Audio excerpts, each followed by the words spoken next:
Hey, futurist Jim Carroll from the virtual broadcast studio.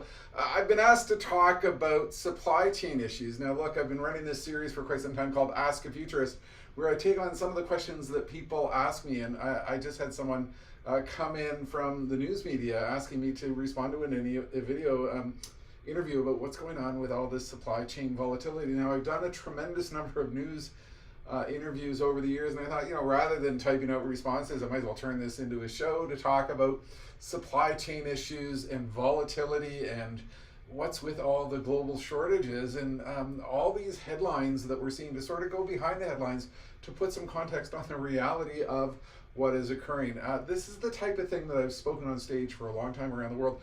A lot of supply chain conferences, a lot of logistics, a lot of manufacturing conferences, putting in perspective the reality of what happens when industries speed up and product development accelerates and product life cycle collapses and global trade becomes very, very dominant. So I put a little bit of thought behind what's really going on behind the headlines with all this volatility. So here's the questions that came in. Number one, how is the global supply chain crisis impacting the global economy? Well, I mean, clearly it's easy to understand that we've never had a global economy that has been so interconnected, with so much trade between so many nations, and obviously COVID, the impact of COVID had a pretty profound impact of that. Now, you need to understand just how interconnected it is. Just before COVID, I was in Morocco with the World Bank talking at a conference about the future of manufacturing in third world economies. And there was a remarkable quote from one of the leaders of the entire globalization of manufacturing. He's known as Mr. China, manufacturing guru Liam Casey. He observed that, look, we operate on the basis that we're really just 3 hours from the factories that we work with. And we're literally 3 days from 90% of the global population. That's the reality of how interconnected trade is today. Any manufacturer in the world is literally just 3 days away from any customer on the planet. The thing is, that was already beginning to decline before COVID hit. If you look at the trends, if you look at the numbers, global trade was already falling in 2019 due to global politics. We've had a lot of political volatility, a lot of countries putting in place barriers, a lot of upheaval with trade. It was already falling as a result of the economic downturn of 2009, which did really significant damage to the overall globalization trend, which, look, it literally has been underway since the end of World War II.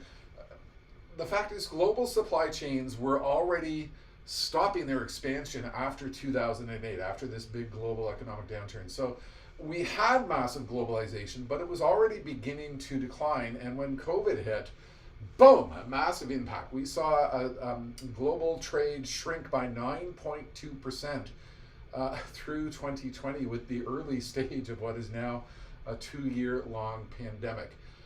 The ultimate impact, though, of COVID-19 is that it's not just about what was happening already with trade, but that it really exposed the weaknesses of those who were not already aligning to a very fast future. Part of what I was talking about at a lot of manufacturing conferences and supply chain logistics conferences around the world was this new era of speed, with accelerated manufacturing, rapid prototyping, the faster emergence of new products, faster product obsolescence, faster time to market. Everything was becoming faster. And when COVID hit, it exposed those who were not already aligning to speed. You have to understand the trends impacting globalization: 3D printing, advanced robotics, accelerated manufacturing methodologies.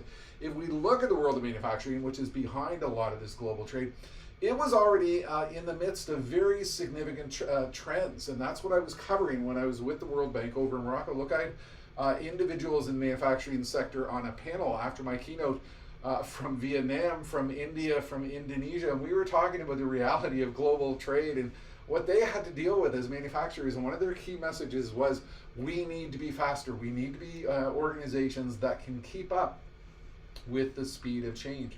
So if we go back to this question, how is the global supply chain crisis impacting the global economy? Well, obviously, we're seeing the signs of what is occurring here. We're seeing a lot of price inflation begin to occur with this volatility, with shortages. We're seeing a tremendous amount of stock market volatility. This is obviously being accelerated with the war, the crisis in Ukraine, but a lot of volatility because, markets hate uncertainty. We are seeing product shortages. It's nothing as dire as empty shelves, like some politicians would like you to think about, but we are seeing challenges with product shortages. We saw this in the early stages of the pandemic with exercise equipment and golf equipment and all these things that people were trying to buy because they suddenly had a whole bunch of time on their hands. But on the flip side, we're also seeing an impact on product development. Organizations that are trying to deal with faster time to market and faster product innovation and developing new products are finding they can't source the source materials necessary to invent the products that they're trying to bring to market for a faster market. So all of this is sort of feeding upon itself. So this issue of speed to market, which is really the critical issue that everybody was focusing on, was absolutely hammered by the arrival of COVID. So what's behind all the recent volatility? Well, obviously, when we have a global system that is so interconnected and everything is working in such perfect fashion, and all of a sudden we have a massive shock where people can't go to work and factories are shut down and shipments are challenged and everything about global trade is subject to very significant risk.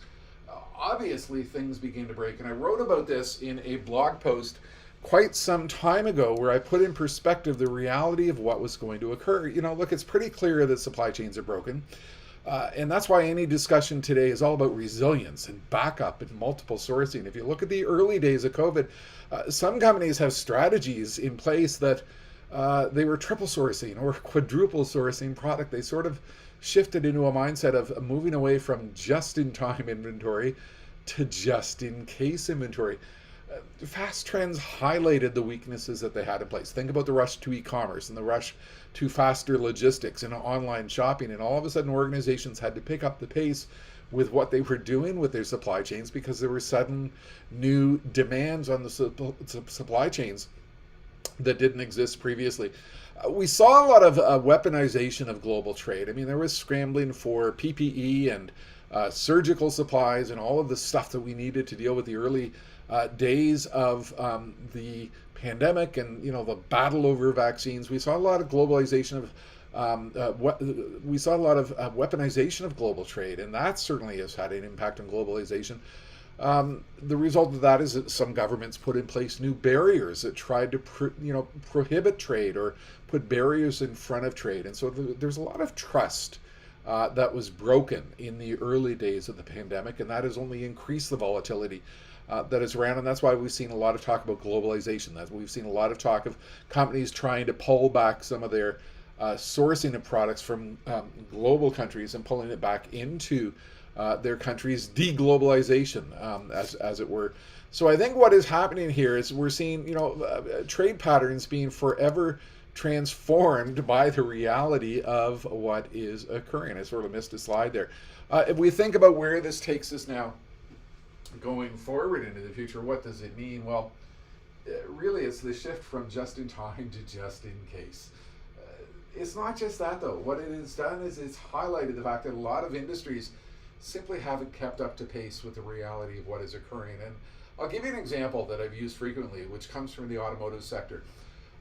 All this talk about the chip shortage, all this talk about the fact that companies can't get the chips that are necessary. I did a show around this, the reality of what is occurring with the chip shortage, and the reality is this: legacy automotive companies, they're trying to source chips from 2004, 2006, 2007 because they haven't kept up with the fast pace of evolution occurring in the automotive sector. So it's not just a semiconductor shortage, it's the fact that they haven't kept their products up to date with the reality of the speed of change occurring within the industry. I'd encourage you to look at that show on my site where I'm talking about the reality of what is really occurring with the chip shortage. So how can we fix these issues in the short and medium term and long term? Well, short term, I think what we are seeing is organizations have to fix this speed mismatch.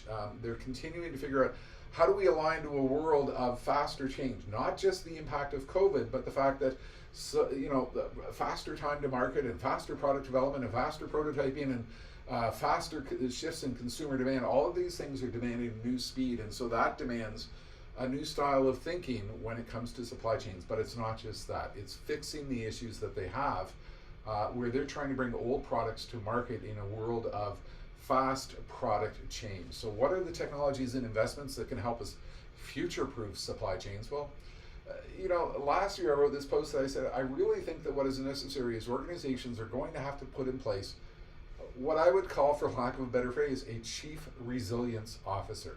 An individual whose sole responsibility is managing the volatility and the challenges that exist with their supply chains.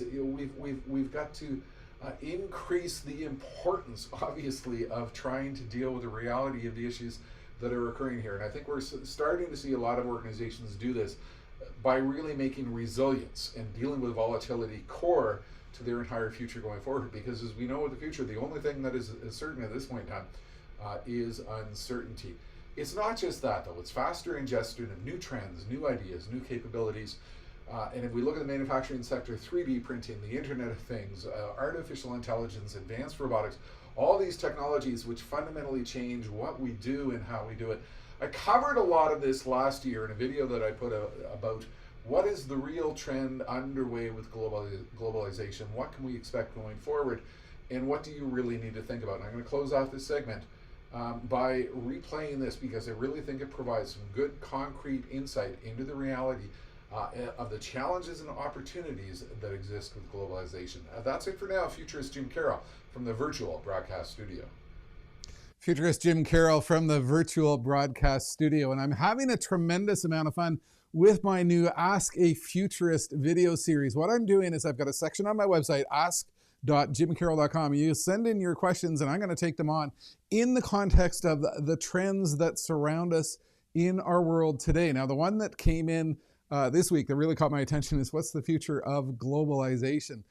Because this is one of those issues that really strikes home close to my heart. Look, one of my last events prior to the global pandemic, I was in Morocco for the World Bank for a talk on what is the future of manufacturing in third world nations. And I took a look at the unique trends which were really driving forward globalization and which would provide smaller economies around the world a lot of opportunity going forward. It was a fantastic event and a lot of very, very unique insight was shared in the context of that talk.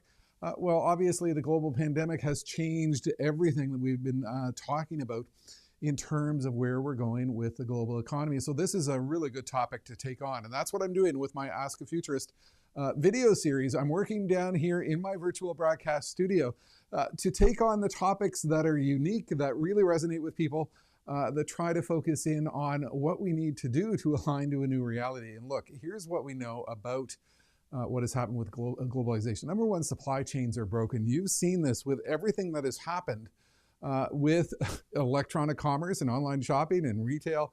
It is obvious that massive global organizations are struggling with supply chains that have been massively damaged because that's a key part of what globalization is all about. And so what has happened here is the pandemic has really highlighted what was already been broken. Organizations didn't have resilience built into their supply chains. They didn't have backup plans. They were single source manufacturing. And so what happened when this big disruptive trend came along is it really put into stark terms what was already broken. It also, the fast trends highlighted the weaknesses that existed. If you think about what you're doing with Amazon, if you think about what you're doing in terms of the massive disruptive change that is occurring in markets, what we've seen is a lot of upheaval that was already underway. And what the pandemic has done, it has accelerated those trends. Then we had the whole issue that COVID emergencies were weaponizing trade. As we rushed to get PPE, there were issues of nation against nation in terms of supply chain, in terms of getting medical equipment and ventilators. What was happening was we were seeing situations between Canada and China or China and Australia where the whole issue of trade was being weaponized from a political perspective. Clearly, the whole trend gave government an opportunity to put in place new barriers